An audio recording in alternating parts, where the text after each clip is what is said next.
Listen to the pulsar star sound captured by NASA's space-based observatories.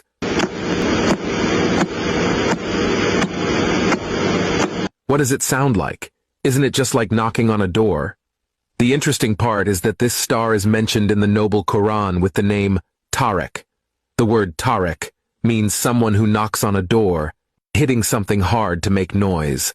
Allah said in the Quran, وَالسَّمَاءِ وَالطَّارِقِ وَمَا أَدْرَاكَ مَا الطَّارِقُ النَّجْمُ الثَّاقِبُ. NASA was able to hear the pulsar star using high-end technology of the 21st century.